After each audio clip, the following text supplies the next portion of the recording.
He called it just a formality when I signed the contract 15 years ago. Back then, we did not even have chairs that matched, and the AC unit whined like a dying goat every time someone used the microwave. We were four people squeezed into a broom closet office above a payday loan place, one whiteboard, two space heaters, and zero backup plans. But I had an idea, a real one, and in a world full of recycled pitches and Silicon Valley smoke, I had blueprints that actually worked. I still remember the smell of that place. Burnt instant coffee, electrical fire waiting to happen, and the sour musk of ambition soaked into old carpet. I built my first prototype in that hellhole, with parts scavenged off eBay and a soldering iron that shocked me every third use. But it worked. It worked, and that ugly little box turned into Patent 1. Then came Patent 2 and Patent 3. By year 5, I was up to 16 patents, all of them filed under the company name with my name tagged as original inventor. Of course, that detail will matter later.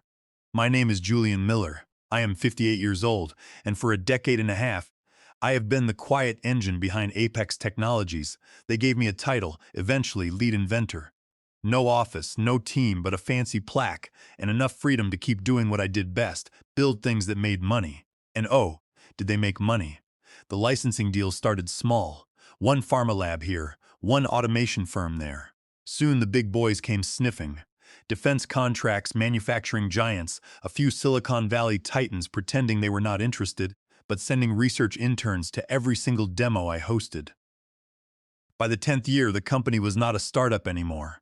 We had 3 floors downtown, an espresso machine that cost more than my first car, and HR policies longer than the Constitution.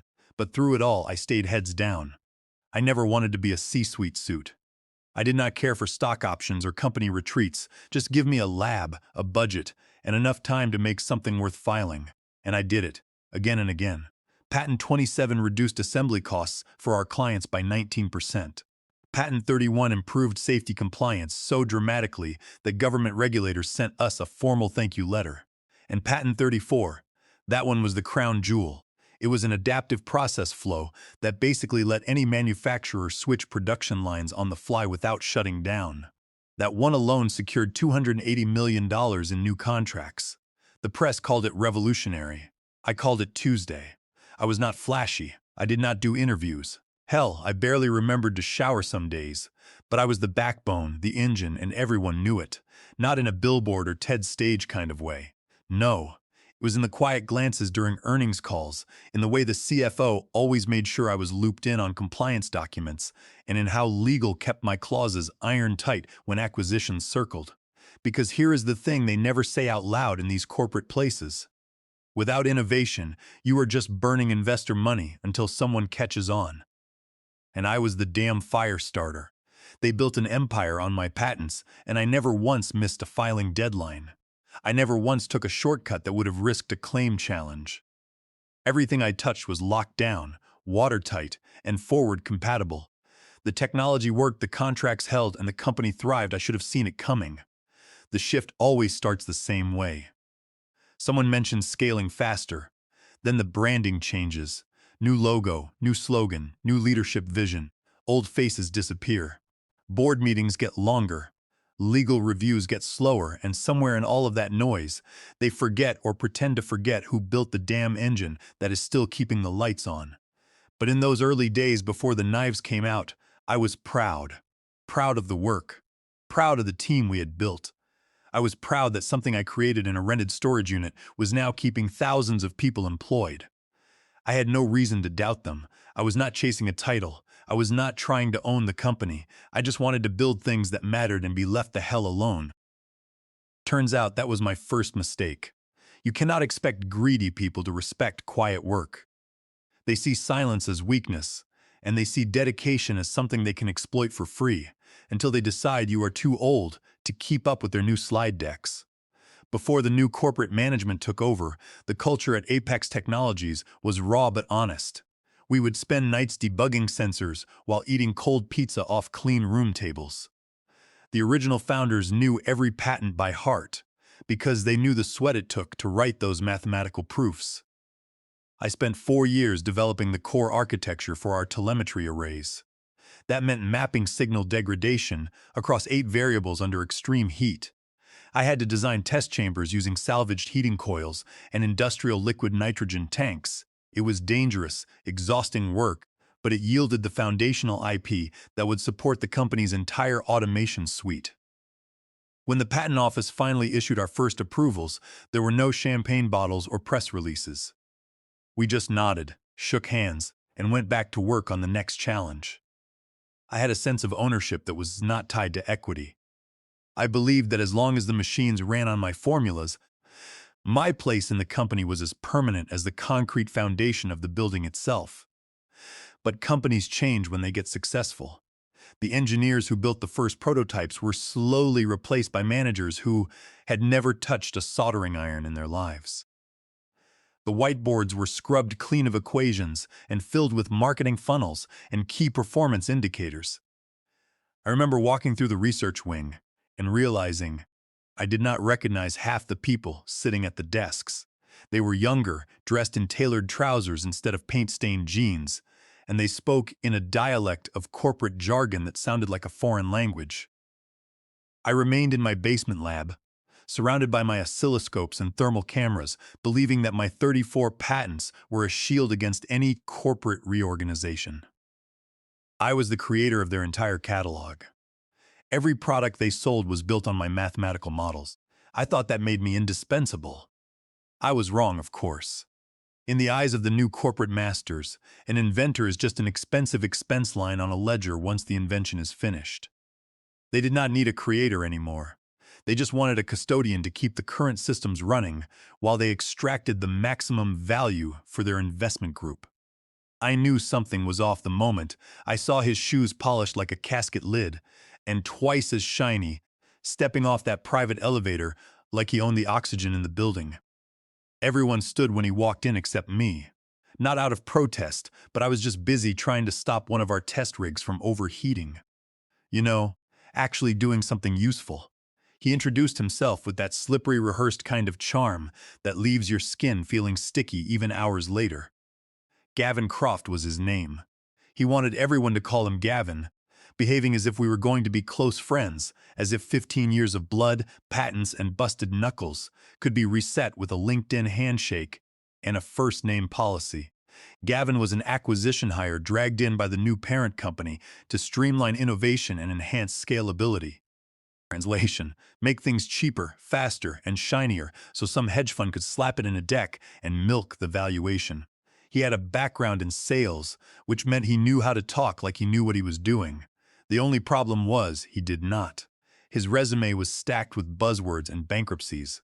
He was the kind of guy who would trademark a vague phrase and call it a deliverable. Still, I gave him the benefit of the doubt. During the first week, he toured the labs, nodded like a bobblehead, and asked weird questions like whether we could make a torque stabilizer go viral. I laughed, thinking he was joking. He was not. Week 2, I noticed something else. Meetings started popping up on the calendar without my name on them. Strategy syncs, product rollouts, budget reviews. I would email to clarify and get polite brush-offs telling me it was not essential this time, but they would loop me in later. Later never came. Then my lab budget was halved, no explanation. Just a line in a spreadsheet with reallocation for marketing initiatives next to it. I went to my direct report, Sarah Higgins. Well, my former direct report, since apparently the new organization chart had turned me into some floating special projects advisor without the courtesy of telling me. She looked embarrassed, said it came from Gavin, and said it was temporary. I asked if anyone had told Gavin that our next generation prototype needed that budget to finish trials. She just looked at her coffee cup like it held the answers. By the end of the month, they had reassigned 2 of my engineers to a new innovation pod led by some fresh-faced guy who used the phrase design thinking in every sentence. They did not even tell me. It came up when I walked into the lab and found their desks empty. Names scrubbed off the taskboard like they never existed. That was when I started documenting everything quietly and meticulously. Every skipped meeting, every budget cut, every asset shifted without my sign-off. I was not angry yet, just alert, like the moment before a thunderstorm when the air goes still and you can smell the rain coming. Then there was the quarterly review presentation. I had submitted a detailed progress report on Patent 35. a process enhancement that could cut production downtime by 11%. Instead of using my slides, Gavin clicked into some shiny PowerPoint full of stock photos and vague nonsense. My name was not even mentioned, and the patent was rebranded as Next Phase Optimization, with a smiling photo of Gavin on the title slide as if he had dreamt it up between Zoom calls. I sat in the back row, jaw tight, knuckles white around my coffee cup. I did not say a word. I just watched him lie through his perfect veneers. The worst part was not that he stole credit, it was how easily the board members nodded along. They did not care who made the engine, just that the car kept moving, and Gavin was a master at looking busy while coasting on other people's work. The team noticed, and some whispered apologies in the hallway. One of my old engineers left me a sticky note that said this place did not deserve me. I folded it up and kept it in my wallet. By month 3, I was practically a ghost in the office. Gavin had hired a new crop of consultants who spent their days drawing colorful diagrams on glass walls and talking about synergistic workflow alignments. They looked at me as if I were a museum piece, an old guy who did not understand the modern pace of technology. They did not know that the code they were running on their laptops was written by me on a machine with 4 gigabytes of memory during a snowstorm 12 years ago. I kept my head down, working in my lab, but I could see the writing on the wall. The budget cuts were not temporary, they were a slow starvation campaign. They wanted to make my working conditions so miserable that I would resign on my own, saving them the trouble of firing me and paying out whatever severance they thought they owed me. But I was not going to give them that satisfaction. I continued to show up at 7 a.m. every day, documenting every interaction, every email, and every operational change. I kept the records in an encrypted folder, and every Friday night I would send a copy to my lawyer, Daniel Cross. We did not talk about what we were planning, but Daniel's response was always the same. Just keep collecting the timber, Julian. We will build the fire when the time is right. I watched Gavin build his own gallows, one presentation at a time, completely unaware of the legal trap he was walking into. He waited until the quarterly board meeting to do it because, of course, he did. Gavin did not just want to remove me, he wanted an audience. The room was prepped like a stage. Polished walnut table, fresh bottled water with the labels turned just so, and little nameplates as if we were hosting a corporate séance. The board was there, scattered in their ergonomic chairs, half of them on tablets, the other half pretending they were not checking stock tickers on their phones. Gavin stood at the head of the table like a ringmaster in a $2,000 suit, grinning like he was about to pull a rabbit out of his expensive pockets. Before we dive into Q3 projections, he said, flipping through a manila folder with theatrical precision, there is a small bit of legacy housekeeping we need to address. He reached under the table and pulled out my original paper contract. It was my contract signed 15 years ago, back when we did not have a legal department and had to use a template pulled off a business law blog. I recognized the coffee stain on the bottom corner, my signature slightly crooked from signing it in the middle of a late-night rush. I had that paper scanned and backed up, but seeing it in his smug little hands made something in my jaw twitch. "This is what loyalty is worth," he announced, holding the contract up like a dead rat. Then he shredded it, not symbolically, not theoretically, but literally. A paper shredder was plugged into the wall behind him, and he fed it in, inch by inch, looking me dead in the eye the entire time. Every few seconds he would pause, tilt his head like a dog learning sarcasm, then continue feeding the document to its death. "You have had a good run, Julian," he said, his voice syrupy with condescension. "But let us be honest. Research and development needs fresh energy, new blood. People who understand today's pace, not someone coasting off yesterday's ideas." The blade's word, the paper disappeared, and the room went quiet except for the sound of my own heartbeat doing double time in my ears. "We appreciate your legacy contributions," he added, using air quotes like he was giving a eulogy for a fax machine. "But moving forward, your services are no longer required." There it was. Fired, no meeting, no heads up, no human resources representative clutching a transition plan. Just death by shredder, delivered with a smirk in a glass room full of cowards. The board did not clap, but some of them chuckled, nervous little laughs as if they were not sure if this was a joke or just a really aggressive reorganization. One of them, Oliver Vance, A board member I once shared a conference room sandwich with during a 14-hour compliance call looked at me, then immediately looked away. I did not move. I did not speak. I just nodded once, slow and deliberate, like a doctor marking the time of death. Humiliation soaked into the pores of that room, but it did not touch me. Because what Gavin did not know, what not a single soul in that boardroom realized, was that the paper he just destroyed was a museum relic. The real contract, the one with the clause, lived elsewhere. And in that clause, buried on page 12, subparagraph C, under intellectual property rights and breach protocols, was the key to every single one of my patents. I stood slowly, adjusted my jacket like I was not seething, and said the only words I spoke that day, noted. Then I walked out of the room. No shouting, no threats. Just one last glance at the shredder, still humming quietly behind Gavin, like it had not just made the biggest mistake of his career. He thought I would walk away broken, that I would crawl back begging for a severance package. What he did not know, what none of them knew, is that I did not need the paper. I had the code, I had the law, and I had the leverage. They thought they could erase 15 years of innovation with a cheap power move, but all they did was unlock the cage. As I walked out of the Apex building, the autumn air hit my face, cold and sharp. I did not pack up my desk. There was nothing there that I cared about. The instruments in the lab belonged to the company, but the math that made them work was locked inside my head and documented in my patent filings. I drove my old pickup truck home, the radio turned off, listening only to the steady rumble of the engine. I did not feel the sting of humiliation that Gavin had intended to inflict. Instead, I felt a strange sense of clarity. The corporate theater I had just witnessed was the final piece of evidence we needed. Gavin had shredded my contract in front of the entire board of directors, declaring publicly that my services were no longer required, without providing the contractually mandated 60-day notice period, without paying the severance fee, and without initiating the mandatory dispute resolution process.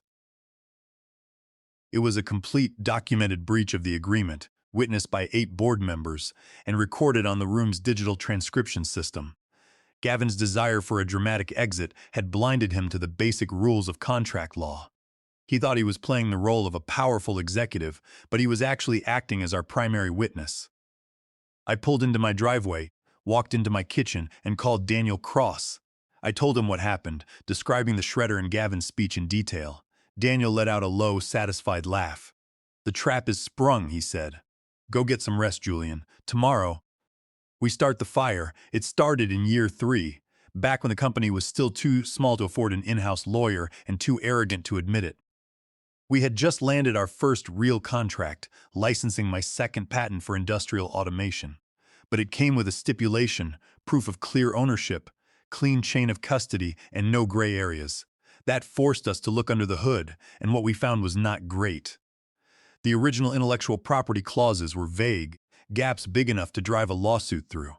That was when I realized I needed protection. I hired my own lawyer out of pocket. His name was Daniel Cross, and he looked like a retired boxer in a thrift store blazer, bald, quiet, always smelling like mint gum and printer toner. But the man was a legal killer. We met in a diner once a week, ordered the same greasy hash browns, and worked through every clause. We rewrote my contract. One clause, paragraph 7, subsection C, labeled IP reversion in event of breach, became the sword I would spend the next decade quietly sharpening. Daniel explained the law clearly. Under federal patent law, specifically 35 U.S.C. 261, patents are personal property, and their ownership and assignment can be subject to contractual conditions. If the company fired me cleanly under the proper procedures, they kept the rights. But if they breached the terms of the employment agreement, including the mandatory notice, severance, and dispute resolution procedures, the conditional assignment was broken. The clause dictated that upon any material breach, all 34 patents registered with my name as inventor would automatically revert to me. All licenses, all proprietary derivatives, everything would belong to me exclusively. We did not just put it in writing, we filed it through a third-party digital notary system using blockchain timestamping. It was immutable, uneditable, and lived on 3 servers across 2 continents, with 1 offline backup drive in Daniel's safe. Over the years, the company grew and shifted. They pushed new employee agreements and digital onboarding systems, but I never signed them. My original contract remained untouched. Legal knew better than to poke that bear. And then Gavin Croft shredded the backup copy, announced my termination without the required 60 days written notice, without due process, and without the contractually mandated severance. It was a textbook material breach of the agreement. I called Daniel that night. He did not say a word at first, just sipped his coffee, then chuckled dryly. "All right," he said, "let us open the vault." The next morning, Daniel filed the formal breach notice. We did not send it to Gavin. We sent it to their internal legal team led by Richard Geller and their outside counsel, a high-priced New York firm. Within 24 hours, the panic bloomed. We attached the blockchain notary data, the original contract, and a side-by-side compliance audit. We made it clear that because of the material breach, the patent assignments were nullified under 35 U.S.C. 261. The company no longer had any legal right to use, license, or operate any of the 34 patents. The silence that followed was stunned. They had not just fired me, they had blown out the foundation of their entire business. Internally, chaos began to simmer. The production floor ran on software modules tied directly to my systems. Process 18, which handled load balancing for multi-arm robotics, was locked behind an authorization key that only I held. They tried to bypass it, but the patch failed, triggering a safety lockout. One line halted for 6 hours, costing $24,000 an hour. Then came the licensing audits. Our biggest client in Germany flagged a clause in their contract stating they required ongoing certification from the original patent holder, me, to continue manufacturing. No certification meant no compliance, and no compliance meant no shipments. The German legal team fired off an email requesting confirmation, and that email came to me, not the company. I did not answer, letting the silence do the work. Gavin kept strutting through all-hands meetings, claiming everything was fine, but the engineers knew. They texted me late at night, asking if it was true. The scent of weakness had gone airborne, and the corporate ship was taking on water fast. The panic in the legal department was almost palpable, even from a distance. Richard Geller, the general counsel, had spent the last 5 years rubber-stamping Gavin's reorganization plans, assuming that the technical foundation of the company was secure. He had never checked the original notary database. Nor had he realized that the employment agreement I signed during the startup days contained an IP reversion clause that could bypass their standard intellectual property assignments. Under 35 U.S.C. 261, the conditional assignment was legally binding, and the moment the breach occurred, the transfer of ownership was automatic. The company was now using my patents without a license, which meant they were committing federal patent infringement under 35 U.S.C. 271 for every minute their production lines remained active. They were facing treble damages and an immediate federal injunction that could shutter their entire operation. Richard Geller knew this, and more importantly, their outside counsel knew it too. They could not pretend this was a standard wrongful termination suit. This was an existential threat to the company's valuation, and Gavin's theatrical boardroom performance had handed us the key to their destruction on a silver platter. The outside counsel, Griffin Marks, senior partner at a massive tech litigation firm called Daniel. His voice was clipped. "I have reviewed the materials," he said, "and the reversion clause appears enforceable. The company was losing, and they knew it. The German client pulled back their Q4 order. Our rivals were circling like sharks. A competitor, Vector Dynamics, sent an invite to grab lunch. A private equity firm, Granite Equity, called Daniel, offering $22 million up front for the patents. A tech startup, Zenith Robotics, offered me a consulting role with 7 zeros. The tables had turned. For 15 years, I had worked inside a machine built on urgency. Now they were on my clock. Finally, they begged for a meeting. I did not wear a suit.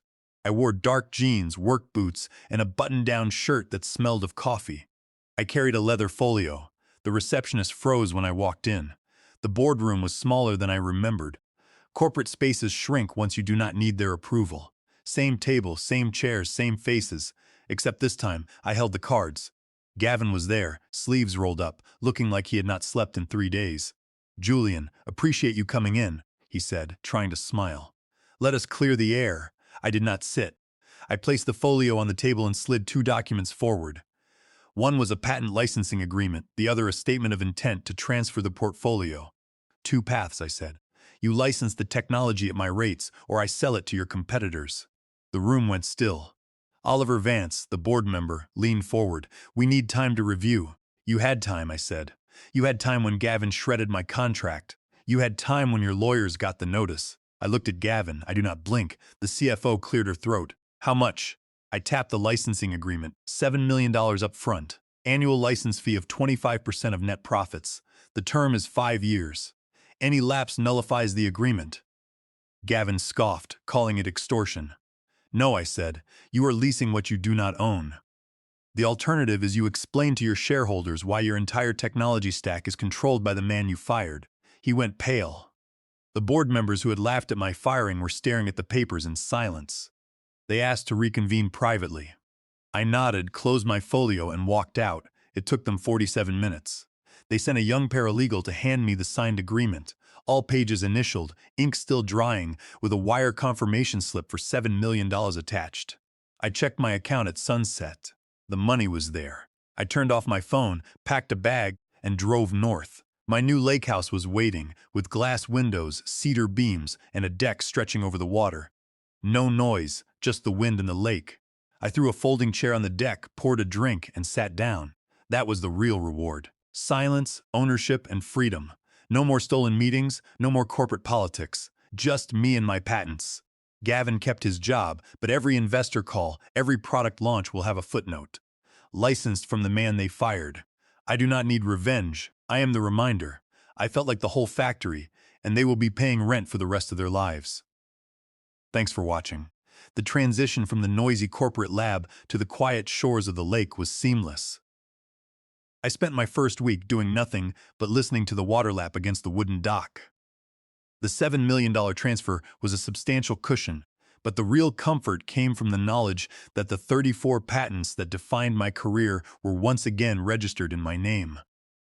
The company was operating under my terms now, and every quarter, a team of independent auditors would review their financial statements to ensure that my 25% share of the net profits was calculated down to the last penny.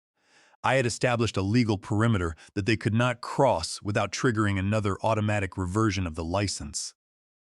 The power dynamic had shifted permanently. Gavin Croft remained at the company, but his authority was hollowed out. The board of directors had stripped him of his budget control and placed a legal compliance officer in his department to oversee all operations related to my intellectual property. He was now a custodian of systems he did not own and could not change without my written permission. I had not broken the company, but I had reclaimed the foundation. As the sun set over the tree line, casting long shadows across the calm water, I knew that my work was done. I was no longer a cog in their machine. I was the architect of their future, and they would be paying for it for a very long time.